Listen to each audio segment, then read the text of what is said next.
பிரியமானவர்களே, ஆண்டவராக இயேசு கிறிஸ்துவின் நாமத்தினாலே உங்கள் யாவரையும் நான் அன்போடு கூட வாழ்த்துகிறேன். எல்லாருமே சந்தோஷமா இருக்கிறீங்களா? இந்த நாளிலே தேவனாகிய கர்த்தர் நமக்கு கொடுக்கிறதான ஒரு வாக்குத்தத்தம் என்னவென்றால், ஏசாயா தீர்க்கதரிசியின் புஸ்தகம் 60ஆம் அதிகாரத்தினுடைய 20ஆம் வசனம். உன் சூரியன் இனி அஸ்தமிப்பதும் இல்லை, உன் சந்திரன் மறைவதும் இல்லை. கர்த்தரே உனக்கு நித்திய வெளிச்சமாயிருப்பார். உன் துக்க நாட்கள் முடிந்து போம். எனக்கன்பான தேவனுடைய பிள்ளைகளே, தேவனாகிய கர்த்தர் இந்த நாளிலே நமக்கு கொடுக்கிறதான ஒரு வாக்குத்தத்தம் என்னவென்றால், உன் சூரியன் இனி அஸ்தமிப்பதும் இல்லை, உன் சந்திரன் மறைவதும் இல்லை.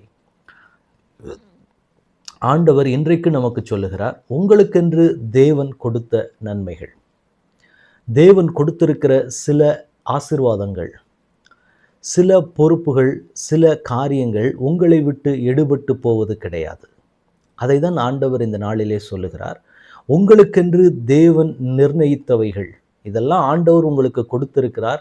இதெல்லாம் கொடுப்பேன் என்று ஆண்டவர் வாக்கு கொடுத்திருக்கலாம். அப்படிப்பட்டவைகள் உங்களை விட்டு என்ன செய்ய போவதில்லை அப்படின்னா, விலகப் போவது கிடையாது. அவைகளை கர்த்தர் உங்களுக்கு கொடுத்து, நீங்கள் என்ன ஸ்தானத்தில் நிற்கிறீங்களோ அந்த ஸ்தானத்தை உங்களிடத்திலிருந்து ஒருவரும் பிடித்து கொள்ள முடியாது. உங்கள் சூரியன் இனி அஸ்தமிக்கப் போவது கிடையாது. உங்கள் சந்திரன் இனி மறையப் போவது கிடையாது. என்ன நடக்க போகுது அப்படின்னா, கர்த்தரே உங்களுக்கு நித்திய வெளிச்சமாக இருக்க போகிறார். ஆண்டவர் ஒரு மனுஷனுடைய வாழ்க்கையிலே நித்திய வெளிச்சமாக இருப்பார் என்றால் ஒரு நன்மையும் உங்கள் வாழ்க்கையில் குறைவுபடாது. ஏனென்றால் எந்த மனுஷனுடைய வாழ்க்கையிலே தேவன் தன்னுடைய வல்லமையும் தேவன் தன்னுடைய கிரியைகளையும் காண்பிக்கிறாரோ அவங்களுடைய வாழ்க்கையில் எப்படிப்பட்ட சூழ்நிலையாக வேணாலும் இருக்கட்டும், எப்படிப்பட்ட காரியங்களாக இருக்கட்டும், தேவன் ஒரு மனுஷனுடைய வாழ்க்கையில் வெளிச்சமாக இருந்தால் அந்த இடத்துல துக்கம் இருக்கிறதுக்கான வாய்ப்பே கிடையாது. ஆண்டவர் இன்றைக்கு அதை தான் உங்களுக்கு வாக்கு கொடுக்கிறார். உங்களுக்குன்னு நியமிக்கப்பட்ட நிர்ணயிக்கப்பட்ட அத்தனை ஆசீர்வாதங்களையும் நீங்கள் சுதந்திரிக்க போகிறீங்க. ஒன்றுமே உங்கள் கையை விட்டு போவது கிடையாது. எல்லாமே ஒரு நிரந்தர ஆசீர்வாதமாக ஒரு வாழ்நாள் முழுக்க நீங்களும் உங்கள் சந்ததிகளும் உங்கள் பிள்ளைகளின் பிள்ளைகளும் அனுபவிக்கிற அளவிற்கு அந்த ஆசீர்வாதத்தையும் அந்த நன்மைகளையும் தேவன் உங்களுக்கு கொடுத்து உங்களை மகிழ பண்ண போகிறார். இந்த வார்த்தையை கேட்டுக்கொண்டிருக்கிற எனக்கன்பான தேவனுடைய பிள்ளைகளே, நீங்கள் ஒருவேளை சில சூழ்நிலைகளை குறித்ததான கலக்கங்கள் உங்களுக்கு இருக்கலாம், சில வேதனைகள் உங்களுக்கு இருக்கலாம். ஆனால் ஆண்டவர் இன்றைக்கு நமக்கு ஒரு வாக்குத்தத்தத்தை கொடுத்து நமக்கு சொல்லுகிறார், நீங்கள் எப்படிப்பட்ட சூழ்நிலையின் வழியாக போனாலும் சரி, நீங்கள் என்ன நிலைமையில் இருந்தாலும் சரி, கர்த்தர் உங்களுக்கு நித்திய வெளிச்சமாக இருக்க போகிறார். நீங்கள் நித்திய வெளிச்சமாய் கர்த்தர் உங்களோட இருக்கிறதுனால அந்த இடத்துல என்ன நடக்க போகுது அப்படின்னா, உங்கள் துக்கங்கள் முடிய போகிறது. சில துக்கமான காரியங்கள் உங்கள் இருதயத்துக்குள்ளே இருக்குமானால், நீங்கள் சில போராட்டத்தை பார்த்து கொண்டு இருப்பீங்க அப்படின்னா, உங்கள் துக்கத்தை ஆண்டவர் மாற்றப் போகிறார். ஏன்னா அந்த இருள் இருக்கிற வரைக்கும் சத்துருவினுடைய போராட்டங்கள் இருக்கும். அந்த இருளை என் தேவன் வெளிச்சமாக மாற்றிட்டாரு அப்படின்னா, என் தேவன் அந்த இடத்துக்குள்ளே வந்துட்டாரு அப்படின்னா, சூழ்நிலைகள் அங்கே தலைகீழாய் மாற ஆரம்பித்து விடும். அப்போ ஆண்டவர் இன்றைக்கு நமக்கு ஒரு வாக்கு கொடுக்கிறார், உனக்கு நித்திய வெளிச்சமாக நான் இருக்க போகிறேன். அதனால் எத்தனை சத்துருக்கள் தான் உனக்கு விரோதமாக எழும்பினாலும் சரி, எத்தனை மனிதர்கள் எழும்பினாலும் சரி, உங்கள் துக்கம் மாறப்போகிறது. உங்கள் துக்கம் இனி கிடையாது. உங்கள் துக்க நாட்கள் முடிந்து போக போகிறது.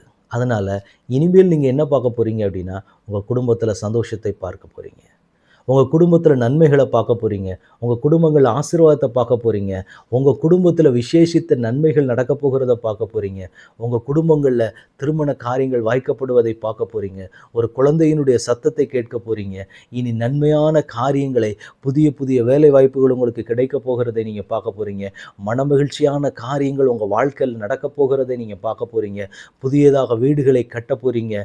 புதிய புதிய காரியங்களுக்குள்ள கர்த்தர் உங்களை கொண்டு போக போகிறார். நீங்கள் வேலை செய்கிறீங்கன்னா உயர்ந்த ஸ்தானங்களுக்குள்ள கர்த்தர் கொண்டு போக போகிறார். நீங்கள் பிஸ்னஸ் பண்ணுறீங்கன்னா உங்கள் எல்லைகளை கர்த்தர் விரிவாக்கி ஆசீர்வாதத்தை அளவில்லாமல் ஆண்டவர் கொடுக்க போகிறார். அப்படிப்பட்ட நன்மைகளை நீங்கள் பார்க்க போகிறீங்க. ஏன்னா கர்த்தர் உங்களுக்கு நித்திய வெளிச்சமாக இருக்க போகிறார்.